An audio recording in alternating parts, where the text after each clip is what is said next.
ત્યાંનો બનાવ હતો, કઈ જગ્યાનો બનાવ હતો, શું સમગ્ર?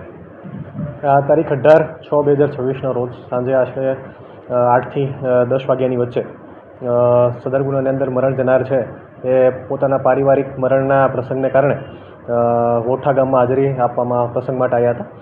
પરંતુ જ્યારે જગ્યા ઉપર હાજર મરણ જનાર છે ગણપત રાવજી વાઘેલા, તેમના શાળા છે કનુભાઈ, અને તેમના કૌટુંબિક બીજા શાળા છે જે સદર ગુનાના આરોપી છે પ્રતાપ દશરથ પુરબિયા, તે જગ્યા ઉપર એક જગ્યા ઉપર બેઠા હતા અને બેઠા બોલાચાલી થઈ ત્રણ લોકો વચ્ચે.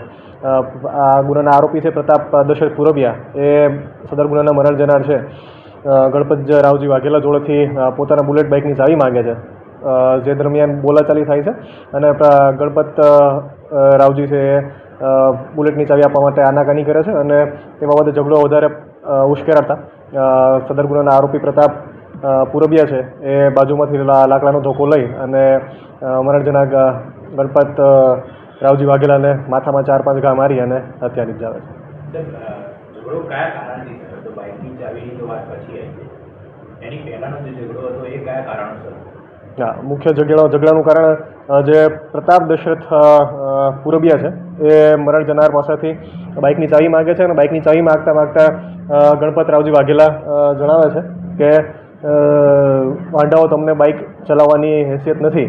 ઉપરાંત જણાવે છે કે તું હર વખતે મારું બાઇક બુલેટ લઈ જાય છે અને બુલેટ લઈ જઈ અને પેટ્રોલ ખાલી કરી નાખે છે, જે બાબતે પ્રતાપ દશરથ વાઘેલાને ખોટું લાગી આવે છે અને ઝઘડો વધારે ઉશ્કેરણમાં પરિણમે છે અને પ્રતાપ દશરથ પુરબિયા છે લાકડાનો ધોકો લઈ અને મારામારી કરે છે.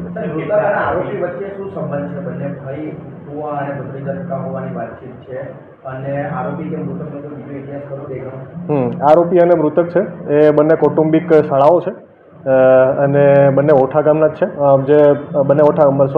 બંને છે કૌટુંબિક શાળાઓ છે અને જે મરણ જનાર ગણપત વાઘેલા છે તે ઓઠાના જમાઈ છે.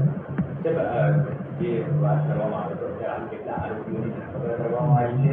કોઈ વોન્ટેડ છે કે કેમ? હાલની તારીખે જે એક આરોપી છે પ્રતાપ દશરથ પુરબિયા, તેની ધરપકડ કરવામાં આવેલી છે. આ ઉપરાંત અન્ય કોઈ આરોપીઓ વોન્ટેડ અત્યારે નથી. આ ઉપરાંત જો અન્ય આરોપીઓ થશે તો તપાસની અંદર ચોક્કસ ખુલશે. સદર ગુનાના કામે મરણ જનાર છે ગણપત રાવજી વાઘેલા છે તે એએમસીની અંદર સુપરવાઇઝર સફાઈ કામદાર તરીકે હોય છે અને જે આરોપી છે એ એએમસીમાં સફાઈ કામદાર તરીકે ફરજ બજાવતો હોય છે. આરોપીઓનો કોઈ ગુનાહિત ઇતિહાસ જણાવેલ નથી.